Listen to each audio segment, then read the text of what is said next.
How much can you borrow with an FHA loan? Watch this video and give me a call. Hey, this is Chris Trapani, the Mortgage Pro. You know, people ask me all the time with an FHA loan, Chris, how much loan can I qualify for? How much can I borrow? Well, it depends on a number of factors, and I'm going to go over a whole bunch of them right now.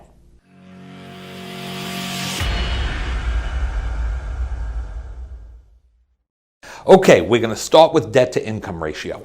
Here's how it works. There's two debt to income ratios that we have to worry about with an FHA loan. The first one is the payment. We call it the front end. It's the first one. So the payment can be no more than 47% of your total income. So for even number purposes and just to make it a little easier to calculate, let's say you make $10,000 a month. That means that 47% up to $4,700 can be a house payment. Now we have a back-end ratio. That's also the total house payment. And when I say total house payment, what I'm referring to here is principal, interest, taxes, insurance, and if you're in a condominium or an association, you pay an association fee, that has to be included too. 47%, now we're going to look at the back end. Take that 47%, that full payment that you have, and now we're going to add on your car payments, student loans, credit cards, child support, alimony, any of these type of things. That, as a total, can't be more than 57% of your total income. All right, now we need to calculate your income. Everything we're going to talk about is before taxes are taken out when it comes to a job. There's a few tricks and a few tips we're going to talk about with other things for perhaps tax-free income. But assuming you make $5,000 a month as a salary, that's it. There's no calculation necessary. But most people actually don't get paid that way. Most people get paid hourly. Let's say you make $20 an hour. We're going to calculate, do you work 40 hours a week or do you work 37.2 hours a week? Because a lot of people do that. They don't work the full 40 hours, and some people work 60 hours a week, so we're going to have to calculate overtime. But let's just assume you're working 40 hours a week to start. We start there. We're going to take $20 an hour, we'll say, at 40 hours. That's $800 a week. Now, a lot of people are going to say 800 times 4 paychecks a month. It actually does not work that way because 4 times a year, you're actually going to get an extra paycheck. So here's how it's going to work. You're going to take that $800, multiply it by 52 weeks, and divide it by 12, and that's the actual income. So we're going to show you some formulas, and we're going to work with that. But I'm going to teach you a little trick here that nobody seems to know.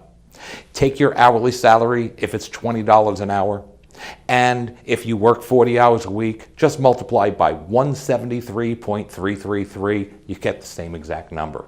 For all you mortgage professionals and real estate professionals out there, I just taught you something.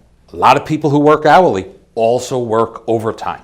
How it works is we're going to take a 2-year average of your overtime.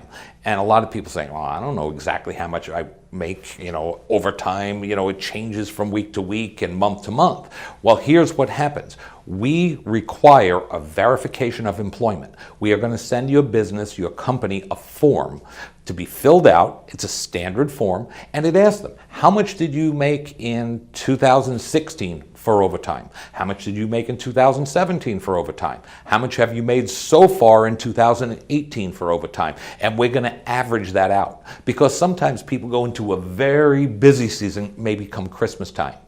Or maybe the summertime is super busy, but you don't work overtime in the beginning of the year. This way we average it out so nobody gets shortchanged, and we don't give you too much overtime and credit for that either. Bonuses. We all like bonuses. We're going to average those too. We're going to average that over 2 years. If you get a commission, a lot of people, salespeople, their salaries and their incomes are commission driven. We're going to take a look at 2 years commission, and we are going to average it out. That's how we're going to figure out the gross. Now, that's how we figure out your income. It's the same exact thing for your spouse. And we'll total the two together, and then we're going to start working with the 47% and 57% debt ratios. Okay, I promised I was going to talk to you about tax-free income. What is tax-free income? Well, there's a number of different things. Child support is tax-free income. Sometimes people get foster parents and they get checks from the state or whatnot. Veterans often receive income from disability. That is tax-free income. Some people receive Social Security disability or maybe even Social Security, but they don't have enough other income to have to pay taxes on it. We take this, we understand because you don't pay taxes, it's actually worth more. So what we do is on an FHA loan, we add 15% of it. What does that mean? If you get $1,000 a month tax-free, I get to add 15%. It looks like $1,150. We're going to add that to your income. Now, what else is super important to calculate how much home you can qualify for? Well, we're going to look at your credit score. Why your credit score? Well, if you have over a 580 FICO score, we're usually going to be able to go up to that 57% debt ratio and 47% front end. Sometimes it requires a 620. It all depends on how well you've taken care of your credit or not. Now, if you are below a 580 FICO score, we're going to be looking at a much lower debt ratio. If we can't get a standard approval by going to Fannie Mae and Freddie Mac's website, we're looking at a 41 or 43% debt ratio, depending on the circumstance. So we have to look at these things as a whole. Don't give up. If your credit score is low, we could work with that. We'll figure that out. We'll get you over the top to help you fire your landlord. But we have to work within the confines of the government requirement that FHA puts on us. Now, what is the payment? Well, we have to calculate it based on today's interest rate. The interest rate changes daily. It goes up a fraction or goes down a fraction. It changes daily. We have to look at your property taxes based on the purchase price. We have to look at your total payment. How much is the homeowner's insurance? PMI, mortgage insurance. We have to pay on an FHA loan. It's actually MIP. We have to include those things in the payment so we can figure it out. Now, it sounds like a really simple thing to do. It doesn't take long. All we need is a few documents from you. You can go to christhemortgagepro.com, fill out the application. It takes you 5 to 10 minutes, and I'll figure it out exactly. Right now, I'm giving you this video so you have an estimate. But we have to end the guessing, start the knowing, so we can fire your landlord. Sometimes people are just a little short on income and they say, what do I do? Do I have to really downgrade my house that much? Well, what about a non-occupying co-borrower? What's that? Well, maybe your brother, sister, cousin Charlie, mom, dad, they have good income with not a lot of debt.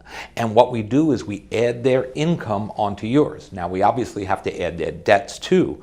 They are just as legally responsible as you are for the loan. But very often it can help you go over the top and buy your own home. Hey, thanks for watching the video. I hope you enjoyed it. And if you want to get started today, stop procrastinating. Either call me up 310-350-2546 or go to the website. Right here, you'll see it, fireyourlandlord.info. Click on the Apply Now button. We'll get you started. We're going to fire your landlord.